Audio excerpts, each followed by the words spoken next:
Imagine a war-torn battlefield, the echoes of gunfire fading into an eerie silence. Amidst the chaos of World War I, an extraordinary moment of humanity unfolded, a Christmas truce that brought peace to the trenches, even if only for a day. This is the story of hope, unity, and the resilience of the human spirit during the darkest of times.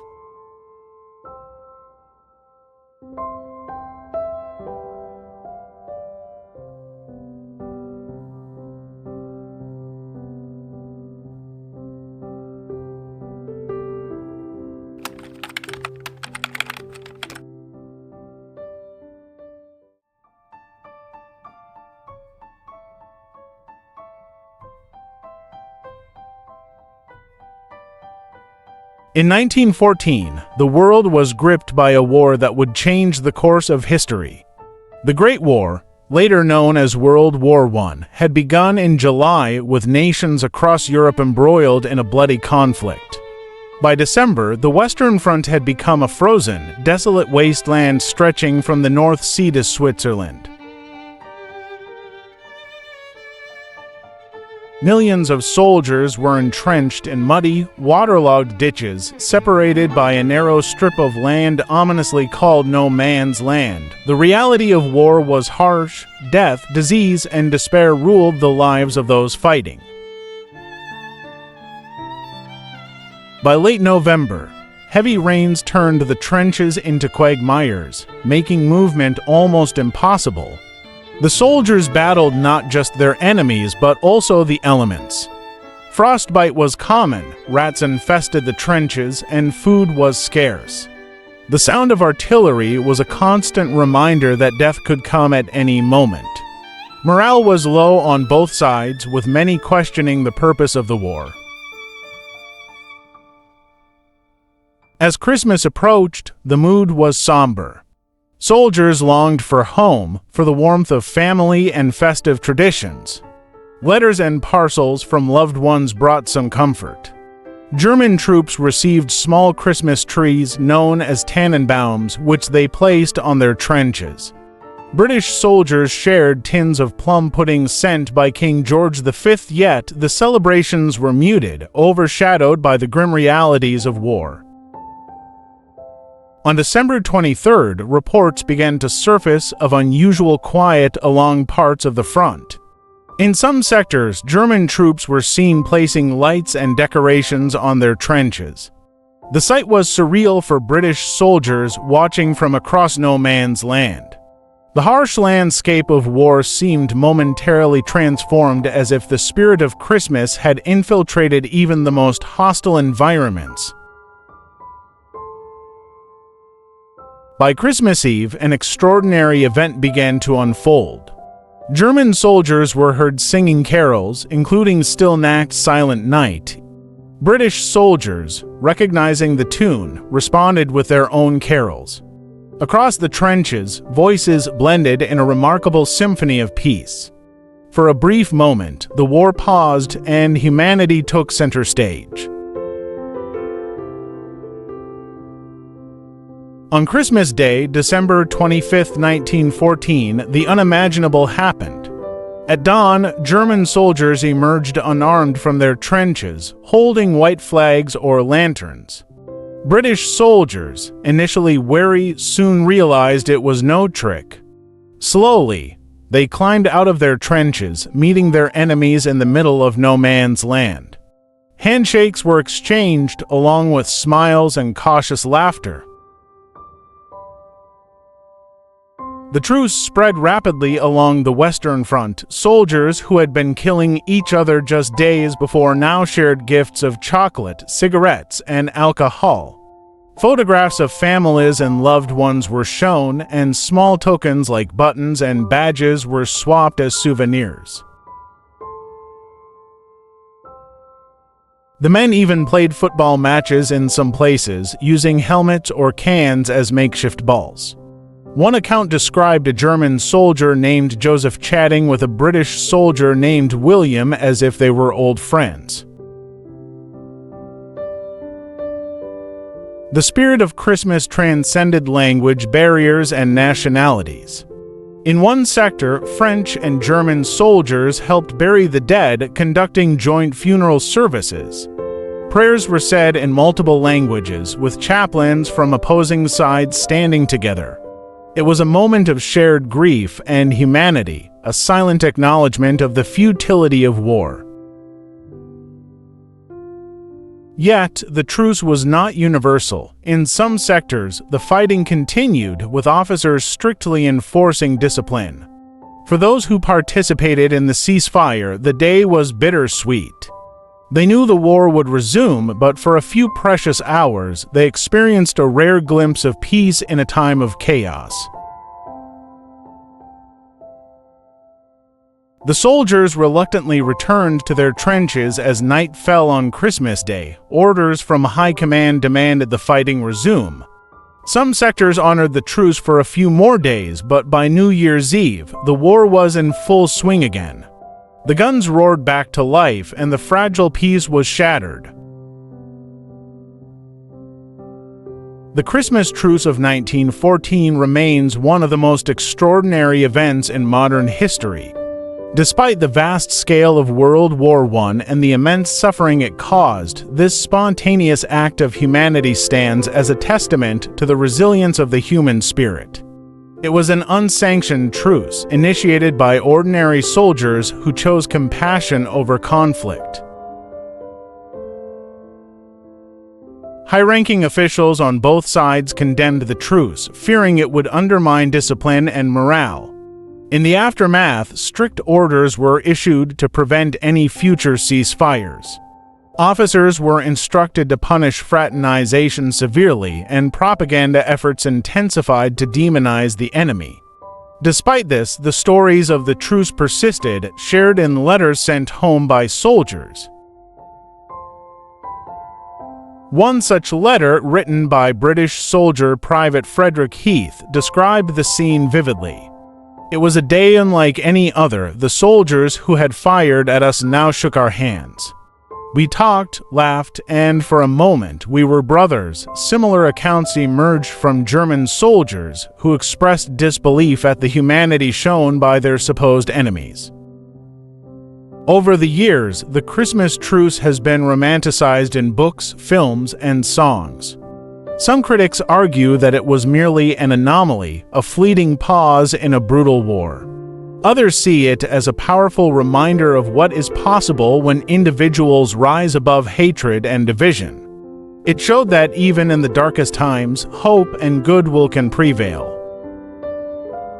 General Sir Horace Smith-Dorrien played an indirect yet significant role in the context of the Christmas Truce of 1914 as the commander of the British Second Corps. He was responsible for maintaining discipline along the front lines. Recognizing the potential dangers of fraternization with the enemy, he issued strict orders forbidding any such interactions.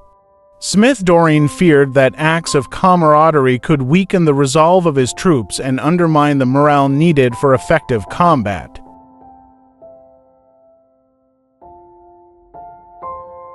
Despite his warnings, the Christmas truce still unfolded in certain sectors of the front. This reflected the limitations of his authority in the face of the soldiers' collective desire for peace, even temporarily. Smith-Dorrien's disapproval of the truce became evident in later reports, where he and other high-ranking officials sought to prevent similar events by tightening disciplinary measures. While he did not directly influence the truce, Smith-Dorrien's stance highlights the divide between military leadership and the soldiers in the trenches. His orders symbolized the High Command's focus on maintaining the war effort, contrasting sharply with the human instincts of the men under his command, who longed for a reprieve from the horrors of battle. Today, the truce is celebrated as a symbol of humanity's capacity for kindness, even in the most dire circumstances. It serves as a poignant reminder of the shared humanity that unites us all, transcending borders, ideologies, and conflicts. The story of the Christmas truce inspires generations to believe in the possibility of peace, even in the face of unimaginable adversity. The truce did not end the war. The fighting continued for 4 more years, claiming millions of lives. Yet, for those who lived through it, the Christmas truce remained a cherished memory, a moment when peace briefly conquered the chaos of war.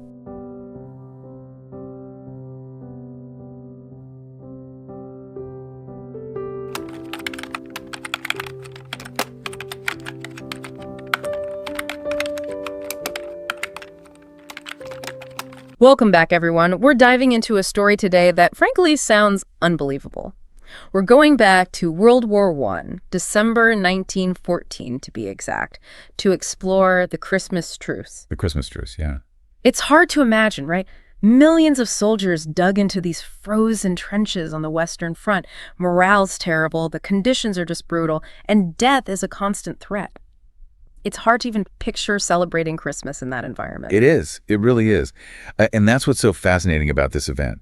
It happened amidst this just unimaginable misery and suffering. We're talking about constant artillery fire, trenches flooded with icy water, and soldiers struggling with, frostbite, disease, even rat infestations. Wow, rat infestations. Yeah, it was truly horrific. I mean, did they even try to boost morale at all? They did, in small ways. Yeah. Think about it. Those small gestures that try to bring a bit of normalcy to this absolutely impossible situation. Yeah.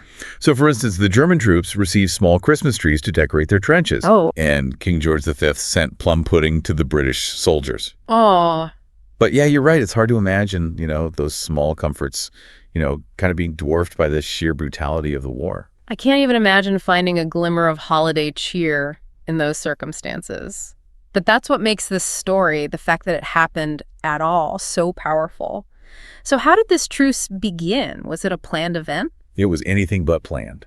Imagine you're a British soldier and you're huddled in your trench. You glance across no man's land, that deadly stretch of, land between the trenches, and you see the German troops placing candles and lanterns along their trenches. They were decorating their trenches in the middle of a war zone. Yes. It must seem surreal, like a mirage almost. Some reports even mention them hanging Christmas trees on these makeshift poles above their trenches. It's this bizarre juxtaposition of the festive and the horrific. You'd think the British soldiers would have been suspicious, right? Like waiting for an attack. Absolutely. And they were initially. But then something even more unexpected happened. The sound of carols started drifting across the battlefield. German soldiers began singing Stille Nacht, Silent Night. So they're singing Christmas carols to the enemy. I'm getting chills just thinking about it. It's a powerful image, isn't it? And what's even more remarkable is that the British soldiers, they started singing carols back. Can you picture this? This impromptu echoing choir in the middle of a war zone. That's incredible. You have to wonder what was going through their minds, singing to the very people just days before they were trying to kill each other. It really is. And it's important to note that this singing, it wasn't just a handful of soldiers. This was happening up and down the line, This really sets the stage for what happens next, which is truly the heart of this deep dive. You're talking about Christmas Day, the actual truce. Right. As dawn broke on Christmas Day, something truly extraordinary happened. German soldiers began emerging from their trenches, unarmed. Some were carrying white flags, others lanterns. That must have taken incredible courage, to believe that the other side wouldn't open fire. Absolutely. Accounts from both sides describe this initial hesitation, Like, were the Germans trying to trick them? Was this some kind of a trap? But as more and more German soldiers came out, the British soldiers, they started cautiously climbing out of their trenches too. So they finally met in the middle of no man's land. What happened then? What did this truce actually look like? It's hard to even comprehend the weight of this moment, right? I mean, these men have been shooting at each other, lobbing grenades, living in constant fear. But now they're shaking hands, exchanging these cautious smiles, even laughing. There are accounts of them, patting each other on the back in disbelief. It's just mind-blowing to go from mortal enemies to something else entirely. It is. It's this powerful illustration of the human desire for connection, even the most extreme circumstances. And what's even more incredible, this truce wasn't just confined to one location. It started spreading like wildfire along the Western Front. We're talking thousands of soldiers participating. So this wasn't just a small act of defiance. This was something much, much bigger. Right. It was spontaneous. It was a grassroots movement that challenged the very foundations of the war. And it wasn't just standing around in awkward silence. We have Counts of them sharing gifts, showing each other photos of their families, even trading souvenirs. Souvenirs from a war zone. Yeah. I gotta know, what were they swapping? Well, imagine a British soldier with a German helmet button pinned to his uniform. Wow. Or a German soldier with a British cigarette case tucked in his pocket. Wow. These small tokens, they represented a connection that transcended the conflict. It wasn't all solemn reflection either. There are stories of them playing impromptu football matches. Football? Yeah. Ow. Using whatever they could find as a ball, sometimes helmets, sometimes cans. A football match in no man's land. That image is gonna stick with me. It really highlights the absurdity of the situation, right? These young men, forced to be enemies, finding these moments of joy and connection in the middle of all this chaos. You hit the nail on the head. And it wasn't just this fleeting, superficial interaction.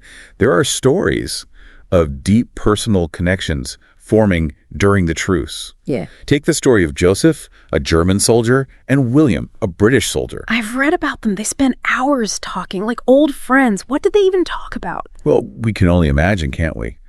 But think about the shared experiences, the anxieties, the longing for home they must have had in common. Yeah. They were united by their humanity, despite being on opposing sides of this war. That's what's so profound about the Christmas truce. It reminds us that even in the darkest of times, there's always this possibility for human connection. Exactly. But this connection, this glimmer of hope, it wasn't the only thing that happened during the truce. There are even more powerful stories of shared grief and compassion that emerged. For example, in some areas, French and German soldiers worked together to bury their dead. They were conducting funerals for both sides. They were. Imagine soldiers who were trying to kill each other just days before, now standing side by side, united in their grief. It's hard to imagine the emotional weight of that experience. It is. And in some cases, there are even accounts of chaplains from both sides leading prayers in multiple languages. Wow. These weren't orchestrated events, mind you. They were spontaneous expressions of shared humanity, acknowledging the futility of this conflict that had brought them all to this point. It's incredible to think about these moments of unity, of shared faith happening in the midst of such devastation. It really challenges that narrative of war as this black and white, us versus them scenario. But it's important to remember that not everyone experienced the truce, right? Right, you're absolutely correct. A truce wasn't universal. Some sectors of the front line saw continued fighting. Some officers, deeply committed to discipline and duty, strictly enforced the rules of war, prevented any fraternization. So for some soldiers, Christmas Day 1914 was just another brutal day in a horrific war. Sadly, yes. And even for those who did participate, there was this underlying awareness that it couldn't last. The truce was this temporary reprieve, a brief flicker of hope in a world consumed by conflict. I can only imagine as darkness fell on Christmas Day, there must have been this sense of dread creeping in for those soldiers, knowing they'd have to return to the trenches, to seeing each other as enemies again. I bet. Going from sharing carols and cigarettes to aiming rifles at each other again, did it end abruptly or did it kind of fade out? It really varied along the front. Some units managed to extend it for a few more days, almost like clinging to that fleeting peace. But by New Year's Eve, the guns were roaring back to life across most of the Western Front. Just shattered that fragile peace. It's tragic to experience that glimmer of hope and then just have it ripped away. It really makes you think about the tragedy of war. It does. And it wasn't just the soldiers in the trenches who were affected either. News of the truce spread and the reactions from high command on both sides, they weren't exactly positive. Yeah, you mentioned earlier they weren't pleased. What was their reaction exactly? Fury, really. They saw the truce as this dangerous threat to discipline and morale. The fraternization, the shared humanity, it challenged the whole foundation of their war effort. So this incredible act of human connection was seen as a liability. Exactly. It totally undermined that carefully constructed narrative of the enemy, that they were inhuman, something to be feared and hated. If soldiers were sharing Christmas pudding and singing carols with the enemy, how could they be convinced to keep killing them? It's like the truce exposed the absurdity of the whole thing, revealing that shared humanity that was there all along, despite the politics. You got it. And to counter that, high command on both sides took action fast. Strict orders came down, no more ceasefires. Fraternization with the enemy was strictly forbidden, punishable by court-martial. So they tried to erase this moment of peace, pretend it never even happened. Kind of, yeah. They doubled down on the propaganda, painting the enemy as brutal and barbaric. reestablish that us versus them mentality that's so crucial for waging war. But there was one thing they couldn't control: the personal stories of the soldiers who were there. You're talking about the letters they sent home. Those are the ones. Filled with vivid descriptions of the carols, the gift exchanges, the football matches in no man's land. Powerful counter-narrative to the official line. They must offer a whole other perspective on the war. Do we have any specific examples of what they wrote? Yeah, we do. There's this one really powerful letter written by a British private, Frederick Heath. He describes the whole scene with a sense of awe, disbelief. The soldiers they were shooting at just days before were now shaking their hands, laughing with them. He must have felt like he was in two completely different realities. Absolutely. And in his letter, he talks about the German soldiers' astonishment at the humanity shown by the British. They couldn't believe that the enemy they were told were savage and heartless would extend such kindness. It's incredible. A testament to how individuals can transcend the hate, the propaganda that fuels conflict. Right. And these narratives, passed from soldier to family to friend, helped keep that memory of the Christmas truce alive. So the truce lived on not just in the memories of those who experienced it, but in the stories they shared. Exactly. It became this whispered story, almost a folk tale, passed down through generations. And over time, it started to seep into popular culture, inspiring books, films, songs, even plays. It became part of our collective memory of World War I. It's amazing how one event, this brief truce, has been interpreted and reinterpreted over the years. What are some of the different ways people have viewed it? Well, some see it as this beautiful anomaly, this fleeting moment of peace and humanity in the midst of a senseless war. Others see it as this powerful indictment of war's futility, a testament to shared humanity that goes beyond those political divides. And still, others see it as this symbol of hope, a glimmer of possibility for peace, even in the darkest of circumstances. It's like the Christmas truce took on a life of its own. It's a canvas for people to project their own hopes and fears, their beliefs about war and peace. Right. And that's part of what makes the story so enduring.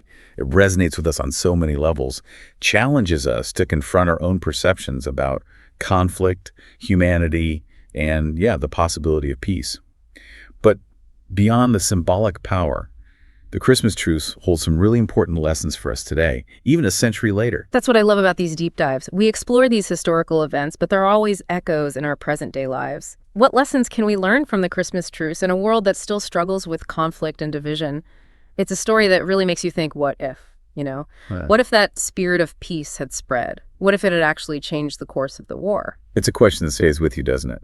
But even though it was short-lived, its impact shouldn't be underestimated. Here we are over 100 years later, still talking about it, still moved by what happened. It reminds us that even amidst the horrors of war, that desire for peace, for connection, for just basic human decency, it never really goes away. It's like this beacon of hope reminding us that even in those times when things seem the darkest, humanity can shine through. But what specific lessons can we, take from this and actually apply to our own lives today? How can we translate that Christmas truce spirit into something, tangible in a world that's still grappling with so much conflict and division? I think one of the most powerful takeaways is that reminder that our shared humanity, it goes beyond all the labels, all the divisions we create. Those soldiers on both sides of the trenches, they were told to see each other as the enemy, as monsters even. But when they met face to face, they recognized that shared humanity. Yeah. They saw fathers, sons, brothers, not faceless enemies. That's a powerful lesson we can carry with us today, I think. It's a reminder to look beyond the labels, beyond the rhetoric that divides us, and see the human beings on the other side of whatever conflict we're facing, But it's not just about recognizing that we're all human. The Christmas truce also highlights the power of individual action, doesn't it? It really does. This wasn't some top-down peace agreement. This was a grassroots movement started by ordinary soldiers who just chose to lay down their arms to reach out to the so-called enemy. Yeah. They didn't wait for permission or orders from their superiors. They acted on their own conscience, their own desire for peace. And that's, I think, a really empowering message, especially now when it's easy to feel powerless. It's like you said, we don't need to wait for someone else to create peace. We can start building bridges in our own lives, in our own communities. Exactly. We can choose kindness, empathy, understanding. And those choices, they might seem small, but they have a ripple effect, don't they? Yeah. They create a more compassionate and humane world, one interaction at a time. And finally, and maybe most importantly, the Christmas truce serves as a powerful reminder that peace is always possible. It's easy to think it's just a naive dream, Yeah. with all the conflict in the world. It can seem that way, yeah. Yeah. But that brief moment of peace in the trenches shows us that hope is never truly lost. It's a story that really stays with you. It makes you believe in the possibility of a better world. It does. It's like a seed of hope planted in our hearts, reminding us that even amidst, the darkness, the seemingly impossible divisions, peace is not just a dream. It's something we can actively work towards every single day. I couldn't have said it better myself. The Christmas truce, it wasn't just a historical event. It's a testament to the human spirit, a reminder of our capacity for compassion, for connection. Yeah. And it's a challenge to all of us to carry that spirit forward, to strive for peace and understanding, in our own lives and in the world around us. What an incredible journey this deep dive has been. I feel like we've not only explored a historical event, but also delved into the very essence of humanity, both its darkness and its light. It really has. It's been a privilege to explore this remarkable story with you. And to you, our listener, we hope you found something in this deep dive that resonates with you, something that inspires you to see the world with a little more hope, a little more compassion, and, well, a renewed belief in the possibility of peace. Couldn't agree more. Thank you for joining us for this exploration of the Christmas truce of 1914. We hope this story will stay with you, prompting you to think about the power of humanity and the enduring hope for peace. Until next time, keep exploring, keep questioning, and keep the conversation going.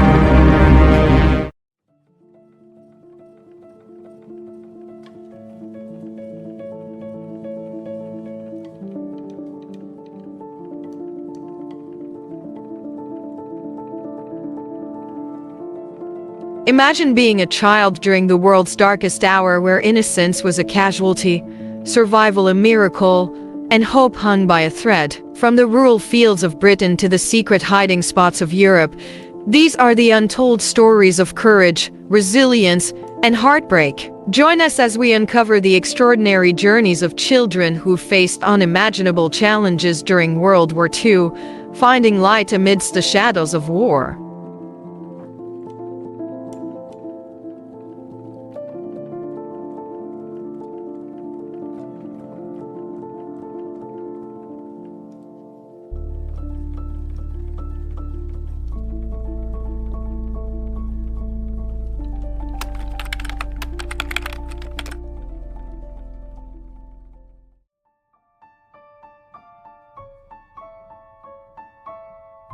The evacuation of British children during World War II, known as Operation Pied Piper, began on September 1, 1939, as the specter of war loomed over Europe.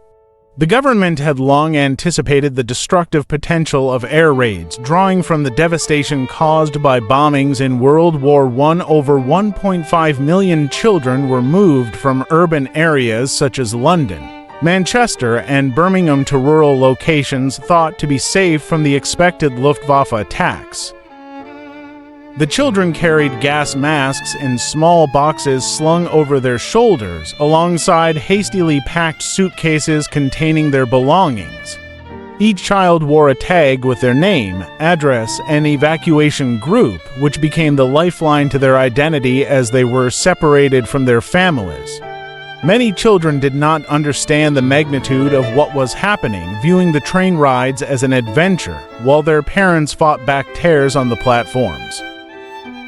For host families in the countryside, the arrival of city children was met with mixed emotions.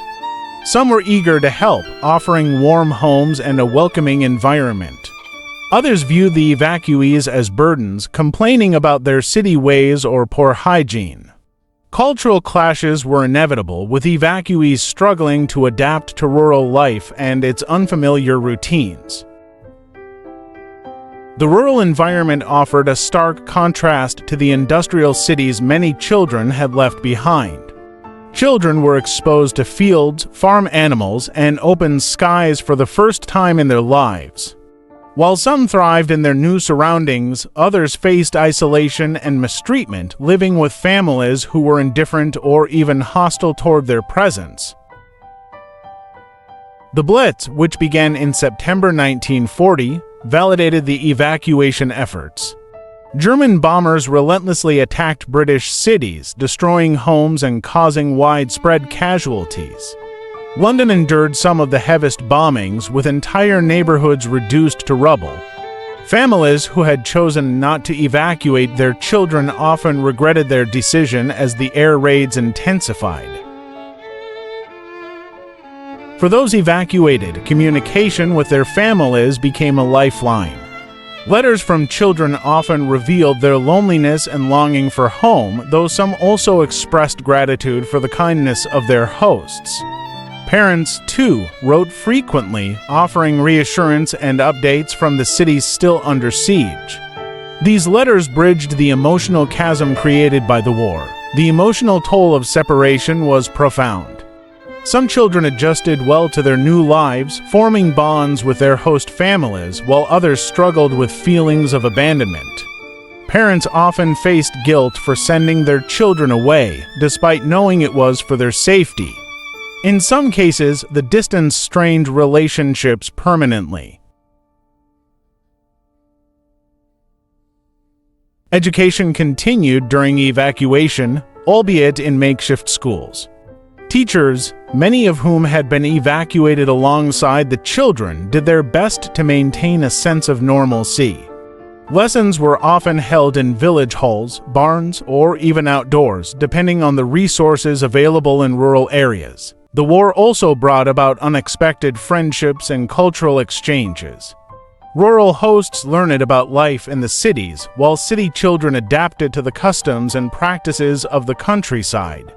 These relationships sometimes extended beyond the war, leaving lasting impressions on both evacuees and their hosts. For children who were evacuated overseas, the journey was even more perilous. Some were sent to Canada, Australia, or South Africa, crossing treacherous seas patrolled by German U-boats. The sinking of ships like the SS City of Benares in 1940, which carried evacuated children, highlighted the dangers of such efforts. By 1944, as the Allied forces gained ground and the threat of air raids diminished, many children began returning home. Reunions were often joyful but also challenging, as years of separation had changed both children and parents. Some children felt estranged from their families, having grown accustomed to life in the countryside. The evacuation program had succeeded in saving countless lives, but it came at a cost. The emotional scars of separation and displacement lingered long after the war ended. For many, the experience of evacuation became a defining chapter of their childhood, shaping their resilience and understanding of the world. Today, the stories of these evacuees are preserved in letters, diaries, and oral histories. Their experiences continue to serve as a testament to the sacrifices made by ordinary people during extraordinary times. Monuments and museums across the UK commemorate Operation Pied Piper, ensuring that this massive effort to protect Britain's children is never forgotten. As the Nazi regime tightened its grip on Europe, Jewish families faced unimaginable choices to protect their children. Hiding became a desperate but often necessary act of survival. By 1942, as deportations to concentration camps accelerated, countless Jewish children went underground, concealed in attics, basements, or remote farmhouses. These children became known as the hidden children. Parents, knowing the dire fate awaiting them, often entrusted their children to strangers or resistance networks. In Poland, organizations like Jagoda worked tirelessly to find safe havens for Jewish children, securing false identities and placing them with Catholic families or in convents. In France, the Evre de Secours Olongfongs Os smuggled hundreds of children to safety in neutral Switzerland. Hiding was fraught with constant fear. Children were instructed to remain silent for hours, sometimes days, to avoid detection. A sudden knock on the door or the sound of boots in the street could trigger sheer terror. Many children adopted false names and backstories, erasing their Jewish identities to blend in with their protectors. The story of Anne Frank epitomizes the plight of hidden children. Her family's secret annex in Amsterdam sheltered them from 1942 until their betrayal in 1944. Anne's diary, filled with hopes, fears, and reflections, has since become a symbol of resilience and the enduring human spirit amid unimaginable suffering. In Belgium, teacher Henri Goylen risked her life to save over 300 Jewish children. She transported them to safe houses, often under the guise of school trips. Despite being arrested and interrogated by the Gestapo, she refused to reveal the identities of the children she had helped. In villages across Europe, ordinary citizens displayed extraordinary courage. Farmers, priests, and nuns hid children in attics, barns, or cloisters, knowing the severe consequences if discovered. Entire towns such as Le Chambon-sur-Lignon in France collectively worked to shelter Jews, including many children, saving thousands of lives.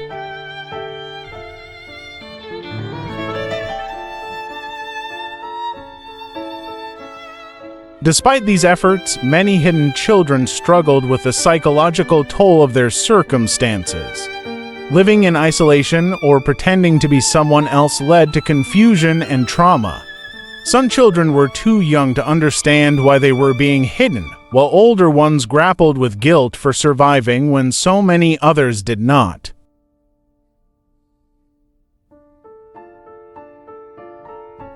After the war, reunifications were bittersweet.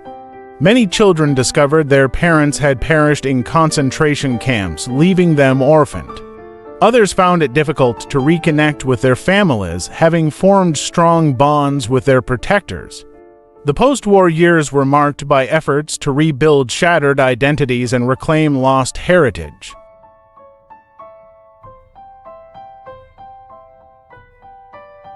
The hidden children's survival often depended on the bravery of individuals who defied Nazi laws. Stories like that of the Zabinski family, who hid Jews in the Warsaw Zoo, or Miepges, who helped the Frank family, illustrate the extraordinary risks taken by ordinary people to save lives.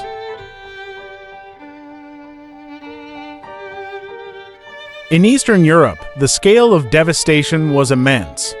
Entire communities were wiped out, leaving few survivors to tell their stories.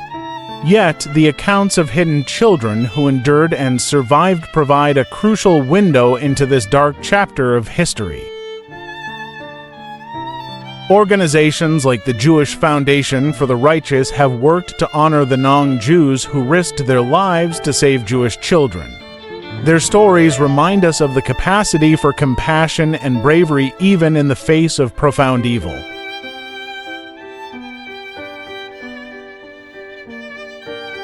The hidden children of the Holocaust symbolize both the unimaginable cruelty of the Nazis and the remarkable resilience of the human spirit.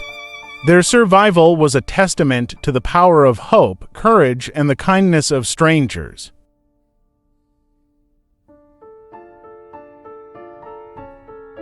Today, many of these survivors dedicate their lives to sharing their stories, ensuring that the lessons of the Holocaust are never forgotten. Through museums, memoirs, and testimonies, the legacy of the hidden children continues to inspire future generations to stand against hatred and injustice.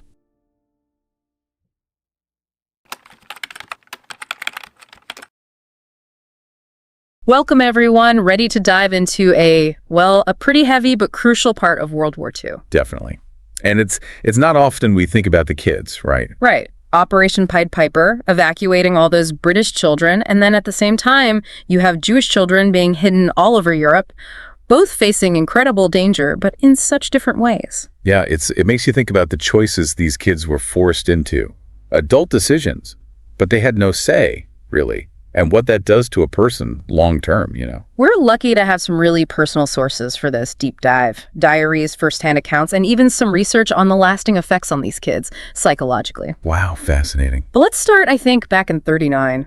War's declared, and everyone in Britain is remembering what those WWWI bombings did. Oh yeah, the government, they knew they couldn't risk that again. Protect the people, the kids especially. But the scale of it, just moving that many people. Over 1.5 million children out of the cities. Unbelievable. It wasn't just finding families. It was trains, registration, keeping track of everyone and all that chaos. And imagine, this is before cell phones, before the internet. You're a parent, you send your child away. Letters. That's all you got. Waiting, wondering, are they okay? And for the kids, it's more than just missing home. Your whole life is flipped upside down. You're a kid from London, suddenly you're in some village. Totally different customs. Even the food, probably. I read about kids who couldn't even understand their host families at first. The accents were so thick. It's amazing how different those experiences were. Some kids, the sources say, they loved it. Fresh air, feeling safe, making friends. Right. Such a change from that fear in the cities. But for others, it was really tough, like being an outsider, feeling like you didn't belong. Bullied, maybe, for being a city kid. Yeah. Homesick, all alone. And you have to remember, back then, there was a lot of suspicion towards anyone different. Plus, wartime, everyone's struggling. City kids may be seen as a burden, yeah. And we can't sugarcoat it. Not every host family was good. Some accounts talk about neglect, even abuse. You really see how this whole huge plan, it all came down to individual people and their choices. That's so true. And then, of course, the Blitz starts in 1940. London especially getting hit hard. And suddenly, even those families who didn't want to send their kids away, they realize it's serious. Those diary entries, they're so powerful.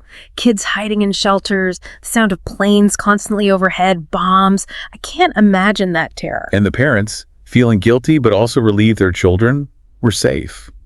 It's such a complicated emotion. But even being safe, that separation had to do something to you. Right. We're so used to instant communication now, but back then... There's just those letters. So precious. And you can feel it in the words, the parents trying to be strong, but you know they're worried sick. The kids trying to explain what it's like, this new life. It makes you realize how war tears apart more than just buildings. It rips at the heart of families. And that's something both those British kids sent away and the Jewish children in hiding had to deal with. Though in very different ways, of course. Right, because for those Jewish children, it wasn't bombs they were hiding from. It was something far worse. Systematic persecution and the looming horror of the Holocaust.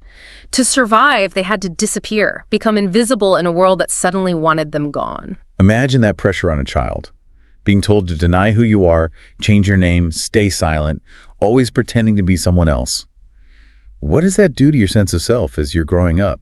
And the sources we have, the accounts from hidden children, it really hits you. That constant fear of being discovered, the nightmares, not being able to trust anyone, even those trying to help. And it wasn't just the fear, right? It was the loss. Yeah. Losing your family, your community, everything you knew. And so many of them, they survived, but their families didn't. That's survivor's guilt.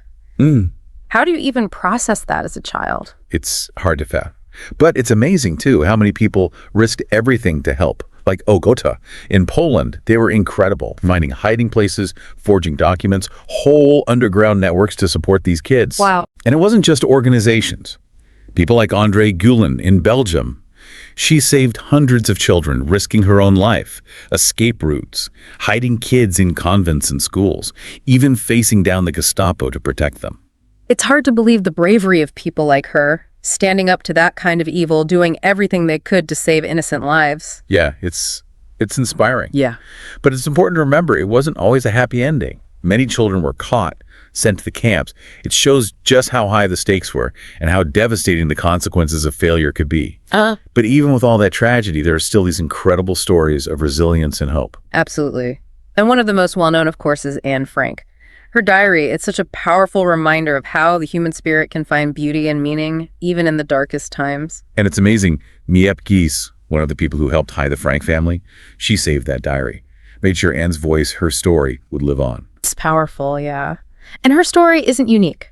There are so many others documented in museums, archives, personal testimonies, all these voices telling us about courage, resilience, and the spirit to endure things most of us can't even imagine. And we have to remember them, not just as a history lesson, but as a source of inspiration and a challenge to do better, to fight against hatred and injustice wherever we see it. Yeah, absolutely. It's hard to even grasp, all these different experiences for these hidden children.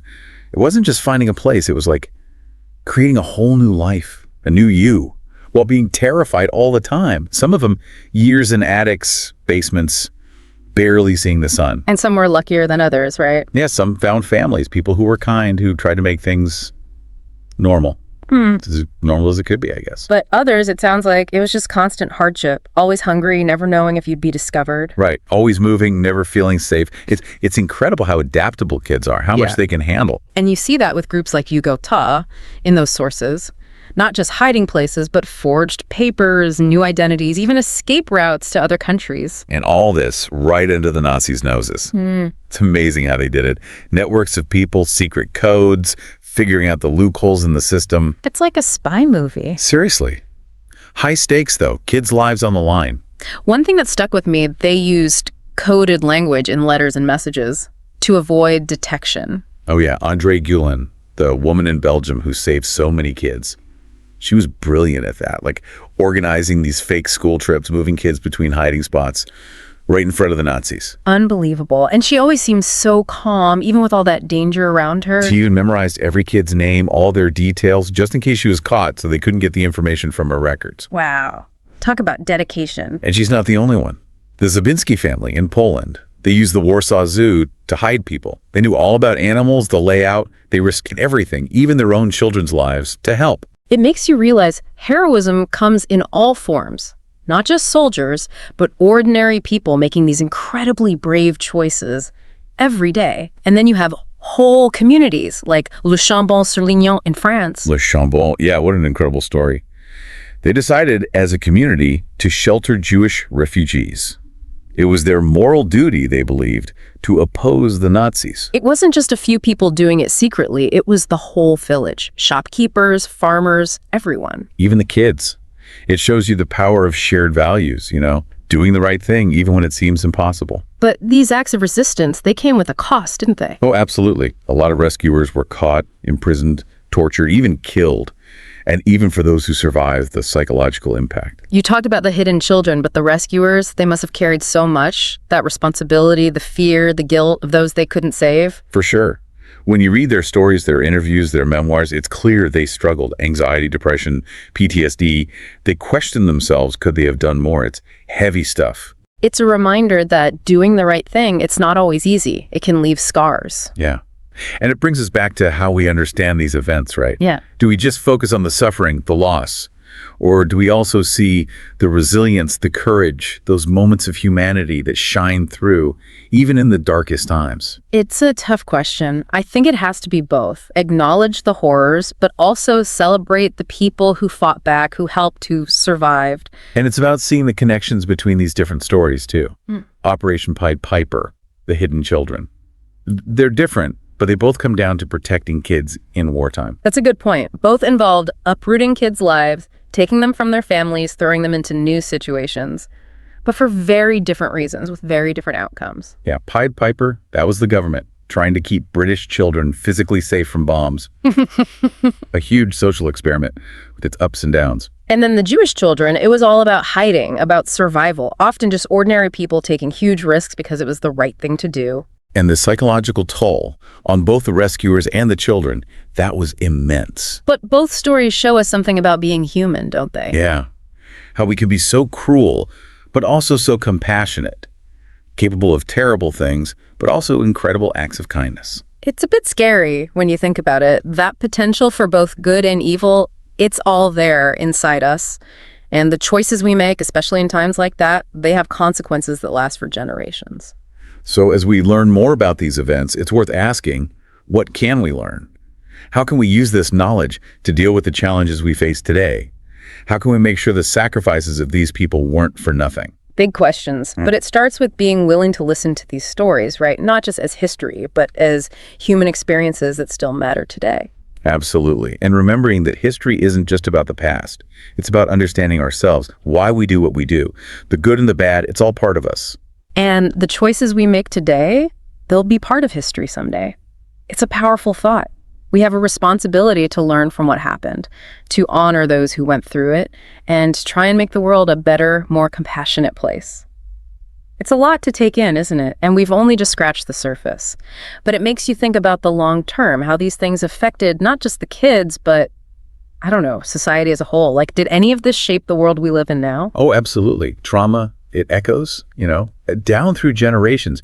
Those kids who were evacuated or hidden during the war, they carried those experiences with them. It affected how they raised their own kids, how they saw the world, even their own sense of who they were. And it's not just the bad stuff either. Think about the resilience they learned, how to adapt. It wasn't just surviving the war. It was coming back to a world that had changed too. Right. For the British kids, it was going back to families who'd been living without them for years. And for the hidden children, so many of them, their families were gone. Victims of the Holocaust, they had to start over completely, and with all that trauma still there. It makes you wonder, did seeing all this on such a huge scale change how people thought about childhood? Like, did it lead to more focus on psychology, understanding the effects of trauma? It's definitely possible. I mean, so many kids were affected. It had to make people realize that their emotional needs mattered. And what about the rescuers? All those people, communities even, who risked so much to protect these kids. Did that inspire others to fight for human rights, for social justice? Well, their stories, they definitely show us what moral courage looks like. Standing up for what's right, even when it's dangerous. They remind us that one person can make a difference, and that when people work together, they can change things in a big way. So for someone listening to all this, what's the biggest thing you'd want them to think about? What's the message we should all take away? It's that connection, I think. Operation Pied Piper, the hidden children, they're different stories, but they both show us something about being human. How vulnerable we are, but also how much good we're capable of. It's like we're all part of this bigger human story, right? Yeah. And our choices, they matter. They affect everyone now and in the future. And those choices, they can hurt or they can heal. It's a challenge to each of us to think about what we're doing and how we can make the world better. Inspired by those who came before us, who went through such terrible things, but never gave up hope. What really got to me is realizing that these aren't just stories from the past. They're still relevant today. They tell us to fight injustice, to care about human rights, to help people in need. Maybe our listener will want to learn more. There's so many amazing books, documentaries, memoirs out there to really dive into these lives, these experiences. Or maybe it'll inspire them to get involved, to do something to make a difference. There are organizations out there fighting for human rights, helping refugees, standing up against hate. Lots of ways to contribute. Whatever they choose, I hope they come away feeling hopeful and empowered, knowing that each of us has the power to make a positive impact on the world. Because even in the middle of war, of persecution, there's still that human spirit, that resilience, compassion, love. It shows us the way forward for all of us.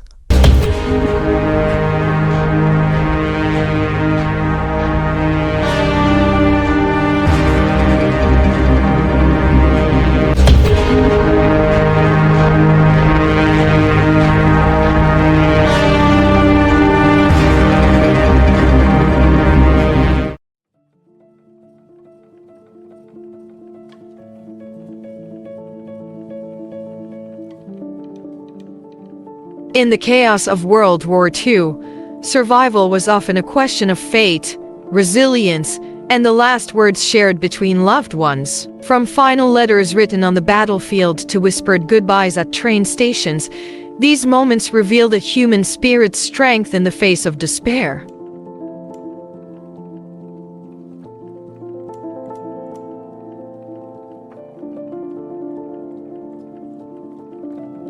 This is not just a history of war, it's the untold stories of love, sacrifice, and the enduring power of hope.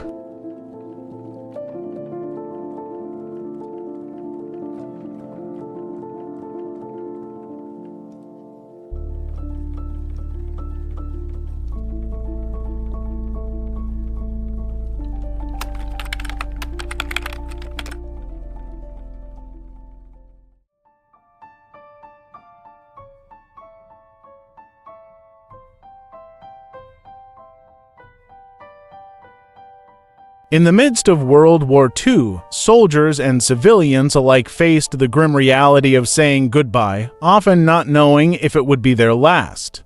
Farewells were written in ink, spoken in whispers, or exchanged in hurried embraces, carrying the weight of unspoken fears.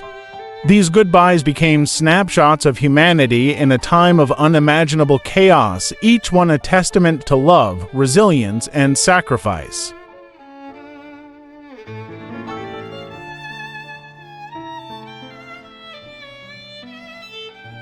In December 1944, during the brutal Battle of the Bulge, 24-year-old Private First Class Joseph Harrington wrote what would become his final letter. "Dearest Mary, the cold here is nothing like home in Tennessee, but I keep thinking about the warmth of your smile.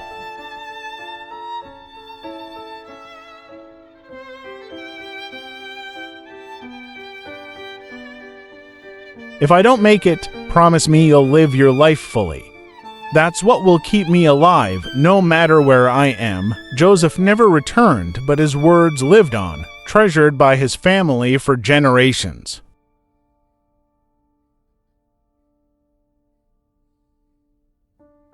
In war-torn France, resistance fighter Pierre Leclerc survived an ambush that killed his entire unit.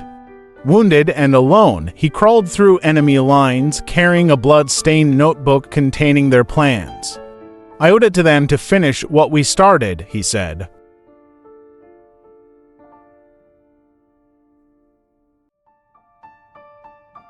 The Pacific Theater bore its own tales of heartbreak. During the Battle of Iwo Jima in 1945, Corporal Takeshi Yoshida scribbled a farewell on a scrap of paper in the hours before a final assault. "Mother, forgive me for not being able to return. I have done my duty for my country, but my heart is with you always." His body was discovered by American forces, but his letter was delivered to his family in Japan, a rare gesture of compassion amid the horrors of war. Back home, families awaited news with dread and hope. For some, letters arrived long after the ultimate sacrifice had been made. In the small town of Fort Dodge, Iowa, Martha Anderson received her son's last words 6 months after his death in Normandy. "Mom, I think about you every day. Remember, everything I do is for you and Dad." She kept the letter folded in her pocket for the rest of her life.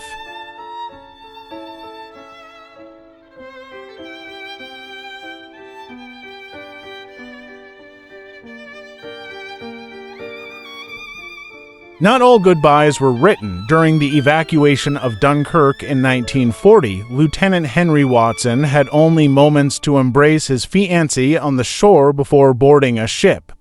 "I'll be back for our wedding," he promised, though his sinking ship would later claim his life. His fiancée wore her wedding dress on the day his death was confirmed, a haunting symbol of love interrupted by war.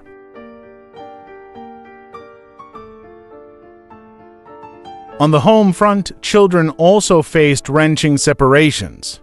Operation Pied Piper, Britain's mass evacuation of children during the Blitz, saw mothers and fathers tearfully placing their young ones on trains to the countryside. "Be good, darling. Remember we love you," was often the last thing children heard before the train whistle drowned out their parents' voices.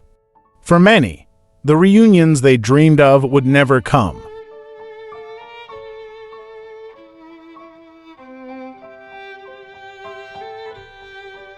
Some goodbyes carried extraordinary bravery.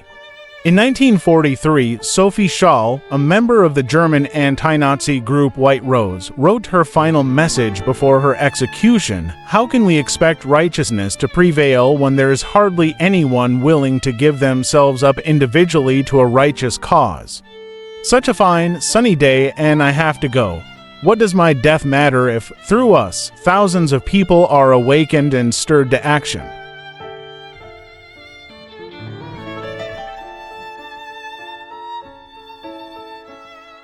Prisoners of war often smuggled letters through improbable channels. In Stalag Luft 3, a German POW camp, Allied Airman James Daniels hid a note in a care package destined for his family: "Tell the boys to keep laughing, and tell Mary I'll be home to dance with her." He escaped the camp months later, fulfilling his promise to return home.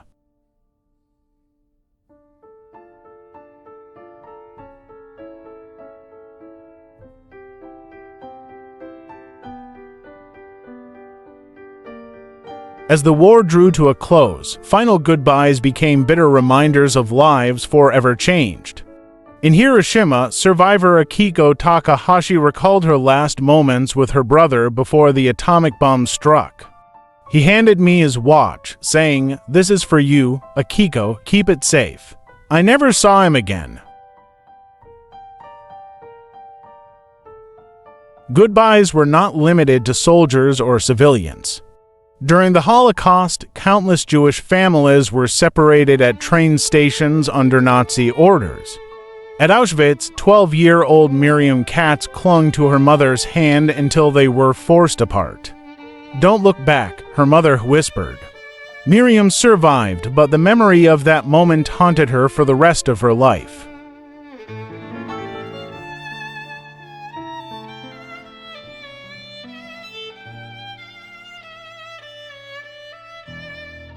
For those who endured, survival was often intertwined with the memory of those they had lost. In 1942, at the Battle of Stalingrad, Russian soldier Ivan Pavlov survived intense shelling, only to discover the body of his best friend clutching a family photograph. Ivan vowed to carry the photo back to his friend's family in Moscow, a promise he fulfilled 2 years later, walking hundreds of miles to do so.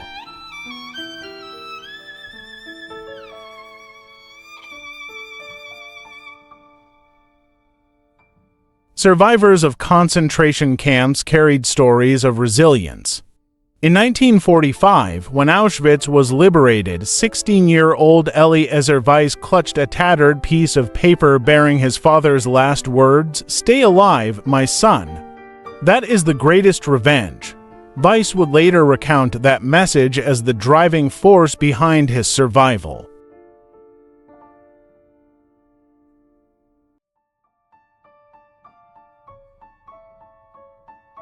In the Pacific, survival often came at a staggering cost. Marine John Sullivan, one of the few survivors of the sinking of the USS Indianapolis, clung to debris in shark-infested waters for 5 days.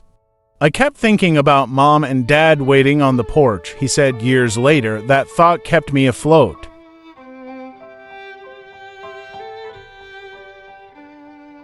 For civilians, survival meant enduring unimaginable losses. In Warsaw, Poland, 10-year-old Zofia Nowak survived the uprising that decimated her city. Her parents were killed, but she found refuge with the resistance.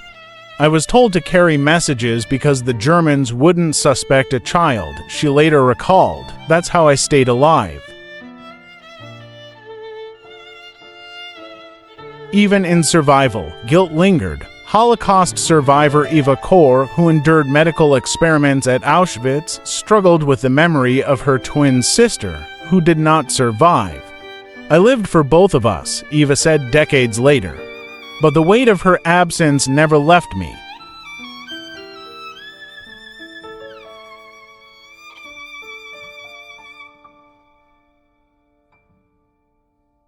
As the war ended, survivors faced the daunting task of rebuilding their lives. For many, the goodbyes they had said became the foundation of their resilience. In 1946, British evacuee Margaret Wilson, who had not seen her family in 6 years, returned home to a mother she barely recognized. "We cried for hours," she recalled. "War changes everything, even the people you love."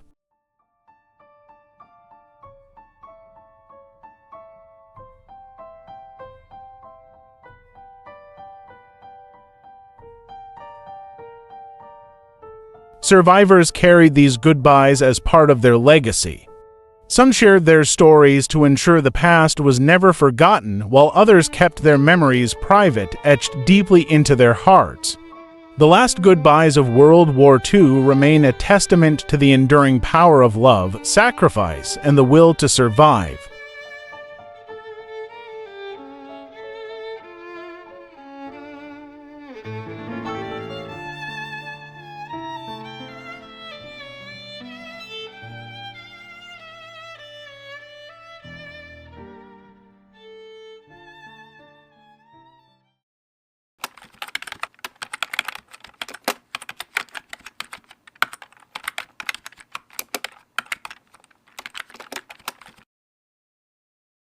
Welcome back, everyone. We're diving into something pretty powerful today. Goodbyes during World War II. Oh, absolutely. And we're really focusing on those personal stories. Exactly. Not so much the battles and strategies, but kind of more those human moments. Yeah. We've got letters, we've got firsthand accounts, Right. historical records, but just these glimpses into these really intense personal moments. And I think what's fascinating is just how frequent these goodbyes were. Yeah. They were woven into daily life, you know, Yeah. both for soldiers and civilians. Absolutely. It wasn't just soldiers shipping out, right? Right, yeah. Families were being separated through evacuation. Of course, yeah. You had prisoners clinging to hope in camps. Right. I mean, even in the face of just unimaginable horrors, people found ways to say goodbye. And one of the things that really struck me is just the variety, you know? Right, yeah. Some of them are very grand, symbolic gestures, and others are just quiet, almost invisible moments. Yeah, I think that's a really important distinction. You can sort of think about them as symbolic goodbyes versus everyday goodbyes. Oh, interesting. So take, for example, Lieutenant Henry Watson at Dunkirk. Okay. In all that chaos of the evacuation, he makes a promise to his fiancée that he's going to come back for their wedding. Wow. Tragically, he doesn't. Right. But she wears her wedding dress on the day his death is confirmed. Oh, wow. That just transforms this personal promise Yeah. into this powerful symbol of love interrupted by war. Yeah, it's almost like she's defying the finality of the goodbye, right? Right. Keeping his memory alive through this symbolic gesture. It just makes me wonder, did these symbolic goodbyes, did they offer a way for people to kind of cope with the overwhelming grief and loss of war? I think that's possible. Yeah. Creating rituals and symbols can be a really powerful way to process trauma and find meaning in the face of just unimaginable things. Yeah. And we see that in other forms as well. Oops. Remember Private First Class Joseph Harrington's letter from the Battle of the Bulge? Okay, yeah. He urges his sweetheart, Mary, to live life to the fullest if he doesn't return. That's the one about her dancing, right? Exactly. Yeah. Even in the face of death, he's focusing on her happiness. Yeah. It just, I don't know, it just makes you realize the depth of love and sacrifice that's present in these wartime goodbyes. It does.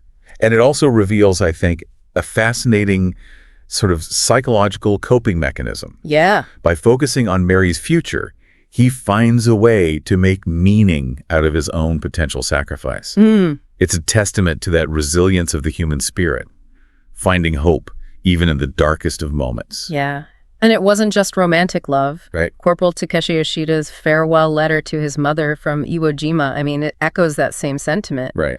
He asks for her forgiveness, knowing that he may not return, but he assures her that his heart remains with her always. It's striking how these letters become almost sacred objects. Yeah. They carry not only the weight of final words, but they also serve as these tangible links to those left behind. And families treasure them, passing them down for generations. Yeah. I mean, it makes you think about the power of the written word, especially during wartime. Right. I mean, in a world disrupted by conflict, letters become these lifelines. Yeah. Carrying love, hope, and even a sense of normalcy across continents. And for those separated by just circumstances beyond their control, Yeah. these letters were often all they had. Yeah. Think about the millions of children evacuated from British cities during Operation Pied Piper. Right. Imagine being a parent, putting your child on a train, not knowing when or if you'd see them again. Yeah, the source material mentioned parents just being able to get out a hurried, be good, darling, remember we love you, before the train pulled away. Right. Oh, man. It must have been agonizing for both parents and children. Absolutely. Studies on childhood development show just how crucial a sense of security and stability is for young minds. Yeah. The sudden separation from parents, the uncertainty of their situation, the constant fear of air raids, all of this contributed to a collective trauma experienced by an entire generation. It's a reminder that war's impact goes far beyond the battlefields. Yeah. It disrupts families, communities, and leaves these lasting psychological scars. It does. But in the midst of all of this, we also see incredible acts of resilience and even defiance. Yes. Yeah. Take Sophie Scholl, for instance. She was part of the White Rose resistance group in Nazi Germany. Even facing certain death, she never wavered in her commitment to her cause. And her final message before her execution is so powerful. Oh, yeah. How can we expect righteousness to prevail, she writes, when there is hardly anyone willing to give themselves up individually to a righteous cause? It's almost as if she's transforming her goodbye into a call to action. It is. It's remarkable. Yeah, it's a remarkable transformation. Her goodbye becomes an act of defiance. It's a testament to the power of individual courage to spark change, even in the darkest of times. And it's not just grand gestures of defiance. Even in the confines of a POW camp, we see these glimmers of hope and resilience shining through. You're thinking about James Daniels, the Allied airman held captive in Stalag Luft III. Exactly. Imagine the audacity, smuggling a note out in a care package, telling his family to keep laughing and promising his sweetheart a dance upon his return. And incredibly, he escapes months later and fulfills that promise. It underscores the power of hope, even in seemingly hopeless situations. It makes you wonder, how did people hold on to hope in those circumstances? Was it just sheer willpower, or were there other factors at play? I think it was a combination of factors. For some, it was faith, a belief in a higher power that sustained them. For others, it was the love of family and friends, the thought of returning home that kept them going. And sometimes it was the simple act of defiance, of refusing to give in to despair that fueled their hope. Like clinging to a small act of normalcy, even in the midst of chaos. Reminds me of the story of Ivan Pavlov, the Russian soldier at Stalingrad. He survives intense shelling, only to discover his best friend's body clutching a family photograph. And he makes an incredible promise to return that photo to his friend's family in Moscow, walking hundreds of miles after the war to fulfill that vow. It speaks to the depth of their bond and the profound sense of duty he felt to honor his friend's memory. It's a powerful example of how these goodbyes could transform into acts of remembrance and responsibility. It also highlights the importance of keeping the memory of those lost alive, ensuring their sacrifice wasn't in vain. And it wasn't just about fulfilling promises made to those gone. We also see examples of people finding strength in the words of loved ones, even if they were no longer there. You're thinking about Eliezer Weiss, the Holocaust survivor who clung to his father's final words. "Stay alive, my son. That is the greatest revenge." Precisely. In a way, his father's words become a lifeline, pulling him through the darkness of Auschwitz and giving him a reason to keep going. This goodbye transforms into a source of strength, a guiding principle for survival. It's remarkable how the human mind can latch onto these images of love and hope, even in the most desperate situations. John Sullivan, the sailor who survived the sinking of the USS Indianapolis, credits the thought of his parents waiting for him on the porch with keeping him afloat amidst shark-infested waters. These stories speak to the primal need for connection, for something beyond ourselves to give us strength. For many survivors, these goodbyes, whether spoken or unspoken, became an integral part of their identity, shaping how they viewed the world, their relationships, and how they navigated life after war. But as we've seen, the aftermath of war wasn't always a straightforward narrative of resilience and triumph. There's also the heavy weight of survivor's guilt, the lingering question of, why me? Yes, that's an important point. Eva Kor's story is a poignant example. She survives the horrors of Auschwitz, including medical experiments. But her twin sister doesn't. She talks about living for both of them, but also carrying the burden of her sister's absence. It's a stark reminder that even in survival, there's a cost, an emotional toll that can linger for decades. And it makes these wartime goodbyes even more complex. They're not just about saying farewell, but about grappling with loss, with trauma, with the fundamental questions of life and death. And there's also the daunting task of rebuilding. Think about Margaret Wilson, the British evacuee who returns home after 6 years, to find her mother practically a stranger. It highlights how war can irrevocably alter relationships and reshape the fabric of family life. These goodbyes become a catalyst for change, forcing individuals and families to adapt to a new reality. And these changes weren't just limited to individuals and families. The very fabric of society was transformed by the experience of war and the countless goodbyes that shaped it. The roles of women, the concept of community, even the relationship between nations, all of these were profoundly affected by the shared experience of saying goodbye. So as we delve deeper into this concept of goodbyes, it becomes clear that they weren't just individual moments of farewell. They represented a collective experience, a shared narrative that shaped an entire generation. And as we've seen, these goodbyes took many forms.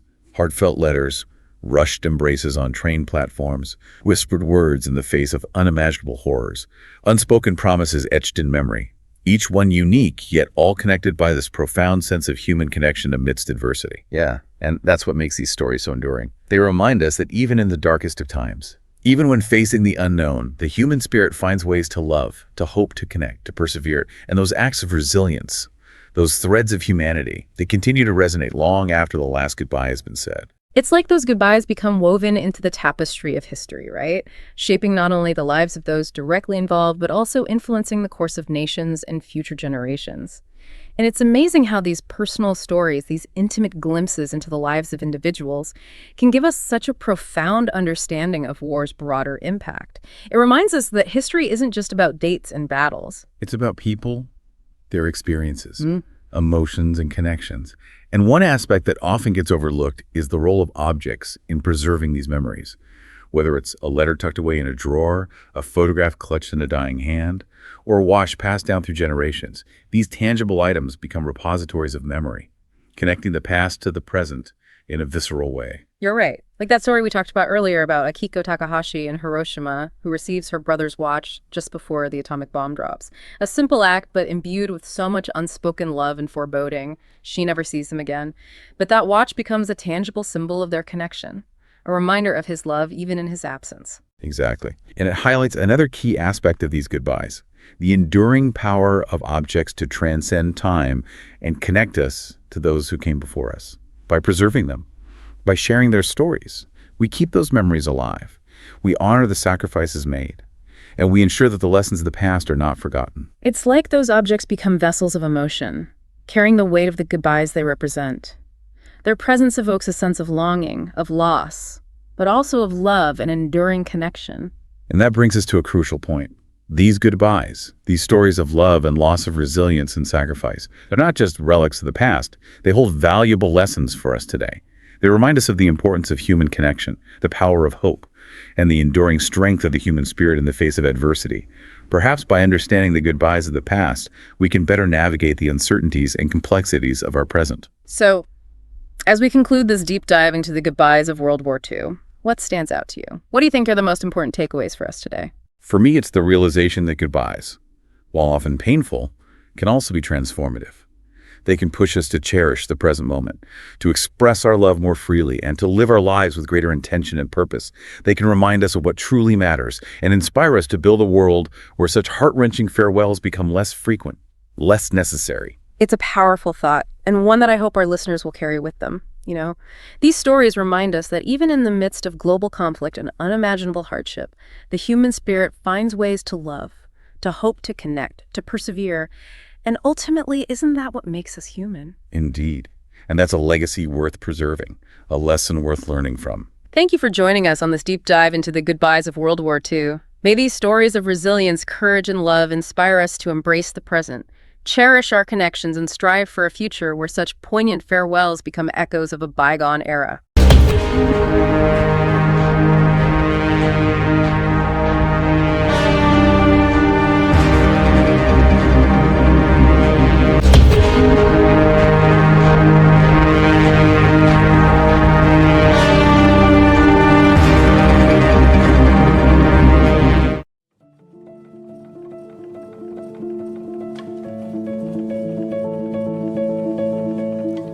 What happens to a soldier's heart when faced with the brutal chaos of war? Across the trenches of World War I, the battlefields of World War II, and the jungles of Vietnam, letters became a lifeline, a raw, unfiltered glimpse into the souls of those who fought and the loved ones they left behind.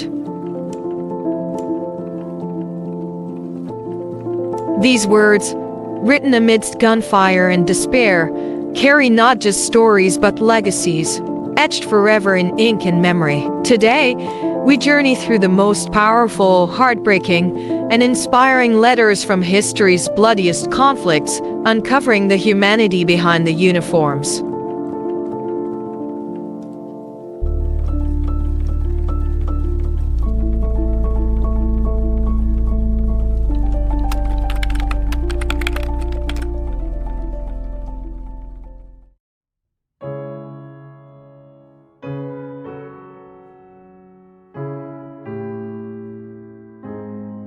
The acrid stench of gunpowder mixed with the earthy dampness of mud filled the air as Private John Miller crouched in his trench on the western front. The distant rumble of artillery was constant, like an ominous drumbeat, reminding him that death was always near.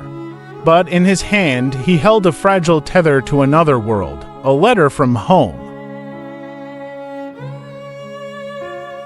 Mary's handwriting was instantly recognizable, delicate and looping, though the ink was slightly smudged by the rain that seemed to never stop. For a moment, the chaos of war faded into the background. He traced the words with his rough, calloused fingers, as if touching the letter could bring him closer to her. "John, my love," the letter began, "the roses you planted last spring are blooming again. Emily insists that we save the best ones for when you return. She's started drawing pictures for you. Her favorite is of a big house where she says we'll live together after the war." John's eyes brimmed with tears as he imagined his young daughter's innocent hope. He could almost hear her giggles and see her tiny hands clutching crayons. But the warmth of the memory was fleeting. A shout from the other end of the trench jolted him back to reality. His comrades huddled nearby, smoking cigarettes or cleaning their rifles, their faces lined with exhaustion and despair. Letters like John's were a rarity, and when one arrived, it was as if a tiny light pierced the suffocating darkness of the trenches. Some men refused to open theirs, too afraid of the emotions they would stir. John, however, read every word slowly, savoring each one. "Your mother sends her prayers," Mary wrote. "She says she's knitting scarves for you and the other boys. She hopes it helps with the cold." John chuckled softly, the first smile to grace his face in weeks. His mother's scarves had always been scratchy and ill-fitting, but the thought of her hands tirelessly knitting for him was enough to warm his heart. Outside the trench, the ground was scarred with craters, and broken bodies lay where they had fallen days before. Yet John clung to Mary's words as if they could shield him from the horrors around him. "Hold on for us, my love," she had written. "You're stronger than this war. We'll be waiting." That night, by the dim glow of a candle, John wrote back. His pen scratched against the paper as he struggled to put his feelings into words. "Mary, the nights are endless here, but your letter reminded me of why I fight. Tell Emily I'll be home to see her drawings soon." As he wrote, explosions lit up the night sky and the ground trembled beneath him. He paused, gripping his pen tightly. How could he describe this hell to her without breaking her heart? Instead, he focused on the little things, how the men shared stories to keep spirits high, how the stars above the battlefield seemed brighter than they did at home. When he finished, he folded the letter carefully and tucked it into an envelope, sealing a piece of himself inside. The postman, a wiry young man with a perpetual nervous energy, would collect it in the morning, risking sniper fire to deliver the soldiers' words to loved ones.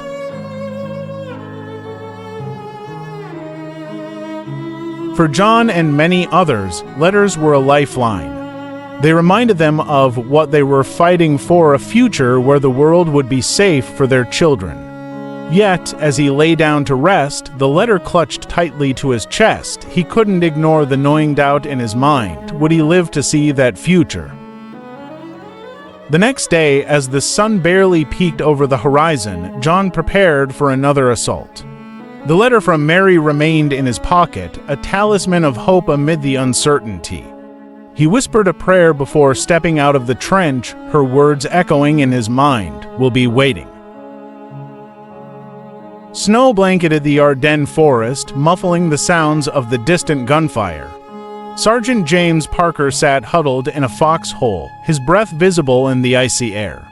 In his hands was a letter from his younger brother, David. It was worn from being read and reread, the edges frayed and stained with dirt. "Dear Jimmy," The letter began, "Mom says you're a hero, but I just want my brother back. I'm trying to help her with the farm, but it's not the same without you." James smiled faintly, imagining his gangly, 15-year-old brother trying to wrangle their stubborn old mule, Daisy.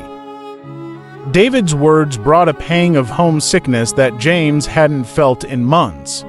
He could picture the rolling fields of Kansas, the farmhouse with its peeling paint, and the warmth of the kitchen where his mother always had a pot of stew simmering. It was a world away from the frozen hell of the Battle of the Bulge.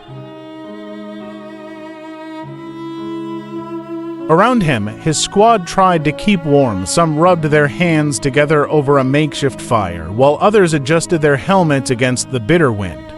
James had led these men through countless skirmishes, and their trust in him was unshakable. But as he read David's letter again, he felt the weight of his responsibilities more than ever. Mom says Daisy kicked over the water trough again. The letter continued. "I told her it's because she misses you." "We all do," James chuckled, the sound muffled by the scarf wrapped around his face. The simplicity of farm life seemed so distant now, yet it was a part of him he would never let go of. The tranquility of the moment was shattered by the distant roar of tanks. James folded the letter and slipped it into the pocket closest to his heart. "All right, boys," he said, his voice steady despite the fear gnawing at his insides. "Looks like it's show time." The battle that followed was brutal. Snow turned red as the men fought to hold their position. James moved between foxholes, shouting orders and helping his wounded comrades. Through it all, David's words echoed in his mind, "Come back soon." When the fighting subsided, James found a moment to breathe. He pulled out a scrap of paper and a pencil, his hands trembling from cold and exhaustion. "David," he wrote, "you're doing a great job holding down the fort. Tell Mom I'll be home as soon as I can. And keep practicing with the truck. I'll teach you the rest when I get back." When night fell, John finally tore open the envelope. His sister Maria's handwriting brought an immediate sense of calm. "Johnny," it began, "Mom keeps your guitar on the porch, waiting for you to come home and play her favorite songs." The dense jungles of Vietnam were alive with the hum of insects and the crackle of distant gunfire. Specialist John Martinez crouched behind a fallen log, his rifle at the ready. In his pack was a letter he hadn't yet opened, the pristine envelope a stark contrast to the chaos around him. John closed his eyes, remembering the nights he'd spent strumming his guitar as his family sang along. But the jungle around him was far from those warm, familiar evenings. Here, every step was a gamble, every sound a potential threat. The next day, the squad walked into an ambush. Gunfire erupted and John scrambled for cover. When the dust settled, he pulled out a scrap of paper and wrote quickly. "Maria," he began, "tell Mom I'm okay. I'll be home soon to play her favorite songs again." But John never sent the letter. It was found in his pocket weeks later when his body was returned to his family. His sister wept as she held the blood-stained paper, her brother's final words a haunting reminder of the sacrifice he had made. For the families of Vietnam veterans, the letters they received, whether filled with hope or grief, became cherished artifacts. They offered a glimpse into the lives of soldiers and the struggles they endured, shaping how the war was remembered for generations to come.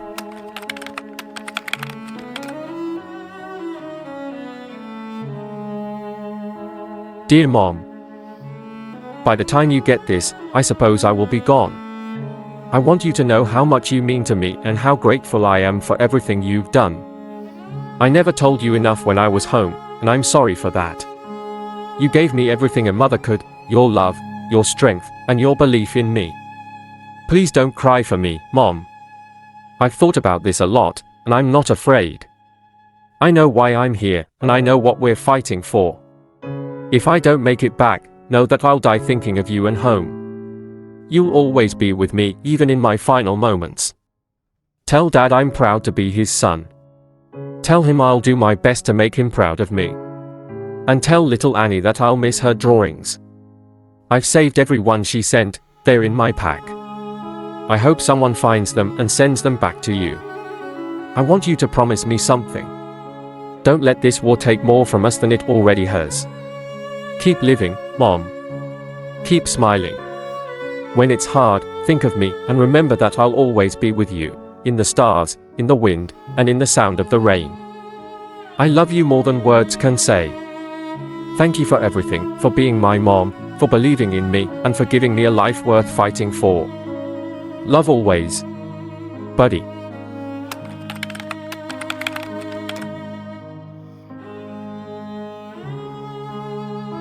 Dear Mother and Father, I write to you in the quiet moments before we move forward again, knowing full well that this may be the last time I put pen to paper.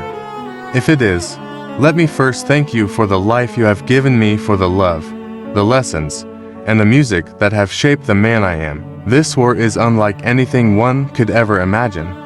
The mud, the smoke, the cries of men, it weighs upon the soul in ways words cannot fully express. Yet, amidst it all, I find solace in memories of home, the gentle rustle of leaves in our garden, the melody of the piano as you played, Mother, and the evenings spent together by the fire. Please do not grieve for me if I do not return. I know you will, of course, but try to remember that I go with a purpose. We fight not for glory, but for the hope that someday, others will not have to endure this. That is what keeps me moving forward, the thought of a future where peace is not a dream but a reality. Tell Aunt Agnes that her care packages were always a delight and brought smiles to all the lads in my company. Such small comforts mean the world to us here. And Father, thank you for your letters of advice, they've steadied me in moments of doubt and fear. I am not afraid of what lies ahead. If my time comes, know that I go with a heart full of love for you both and for the beauty of the life I've been privileged to live.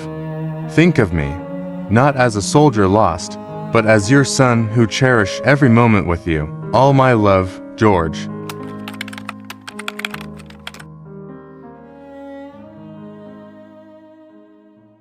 All right, ready for a deep dive? We're going into the world of wartime letters today. We'll be hearing from folks who lived through World War I, World War II, and the Vietnam War. Yeah, fascinating stuff. It is, Yeah. Reading about these conflicts in a textbook is one thing, but these letters, they're like a time machine. Totally. It's like we're getting a glimpse into their lives, hopes, anxieties, all that. Things you wouldn't find in official records, right? Exactly. The emotions, wow. Love, fear, you name it. It's all there in their own words. Yeah. So let's start with World War I. Okay. Private John Miller, in the trenches. Man, trench warfare, brutal. Doesn't even begin to describe it. Yeah. But I'm curious, what was daily life really like for someone like John? Beyond the obvious danger, I mean. Well, you got to remember, this was a new kind of war. Trench warfare was unlike anything they'd seen before. A stalemate, this grinding, awful conflict. Soldiers stuck in these muddy, rat-infested ditches for months on end. Disease was everywhere. And the shelling, constant shelling, created this incredible tension. Imagine the noise, the stench, knowing that any second a shell could land right on you. Gosh, it's hard to even fathom.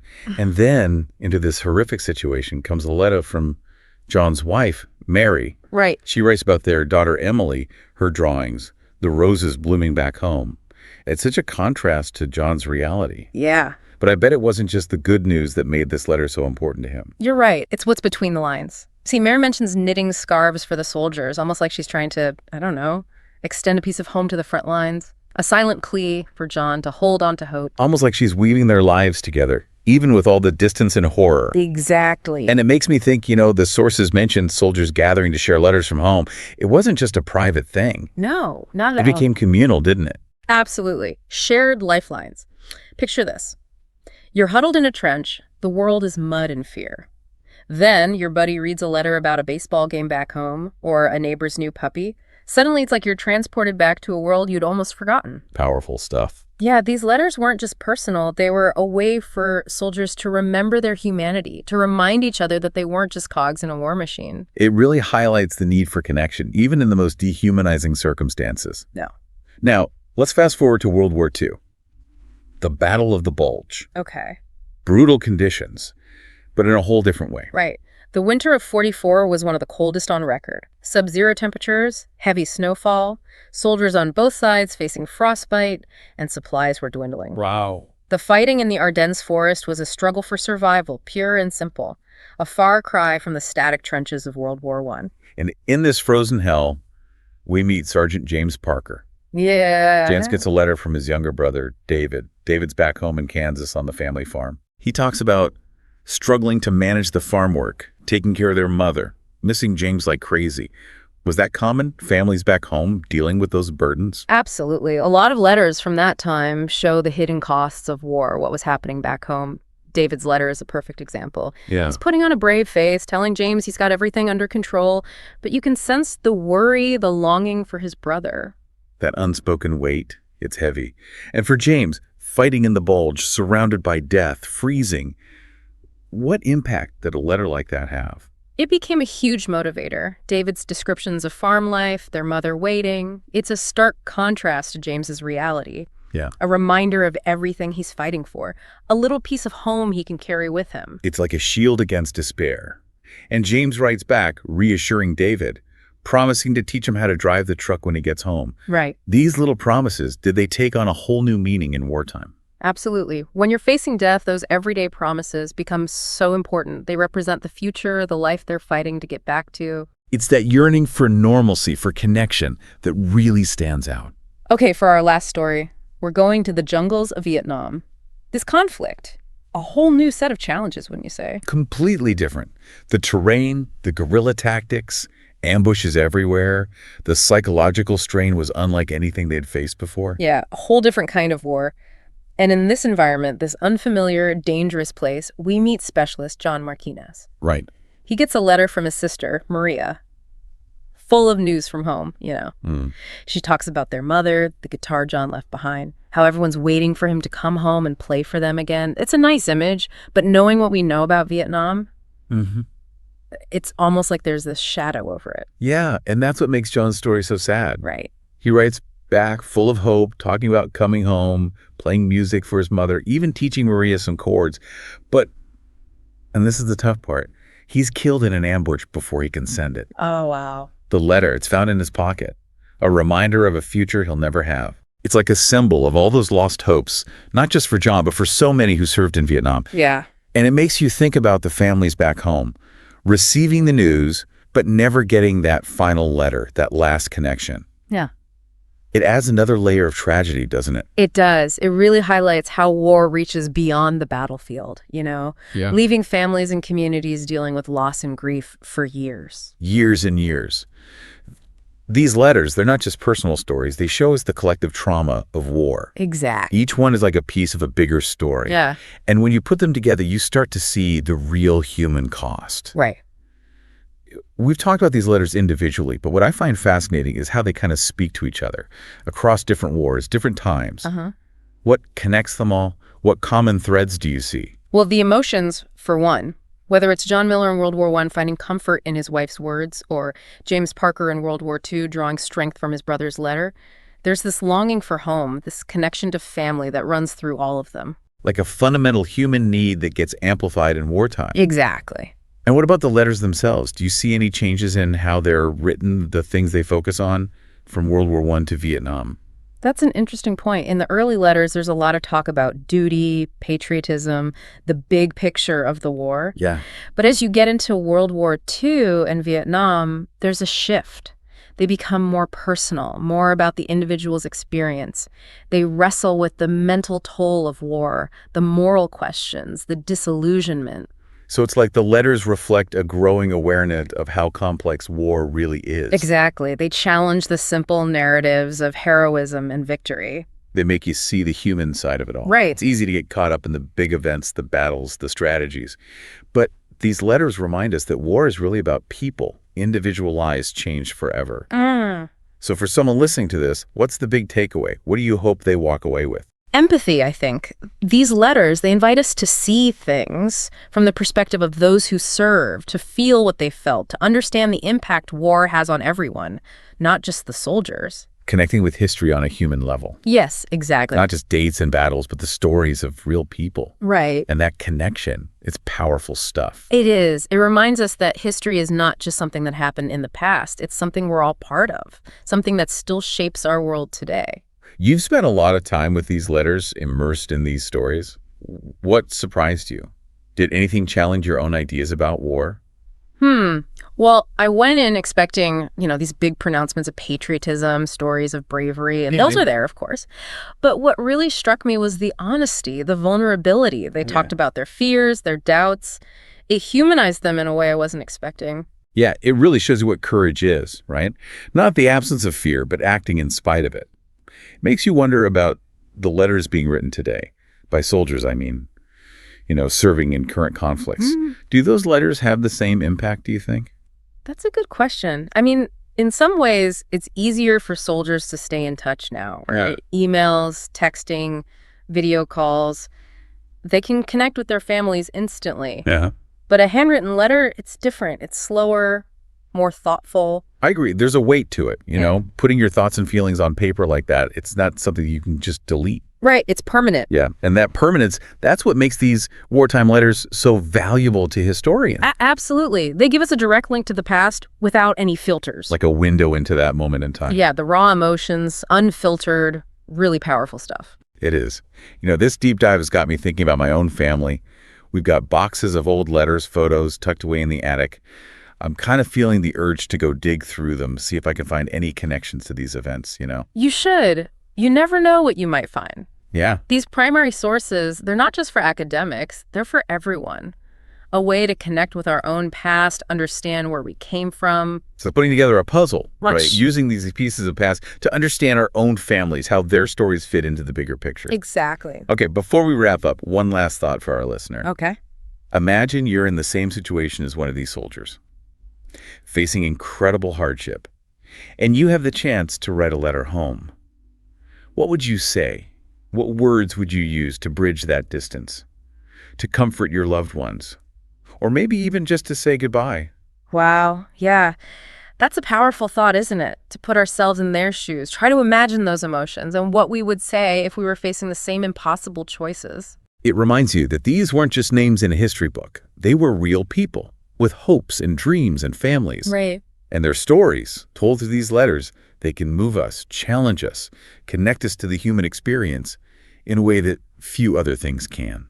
I agree. So, to our listener, I encourage you, seek out these voices from the past, explore these letters, diaries, photos, let their stories come to life. It's a journey worth taking. It is. And as you explore those stories, remember the people behind them. Yes. Their courage, their resilience, their hope, even in the face of unimaginable hardships. So well said. Until next time, keep diving deep.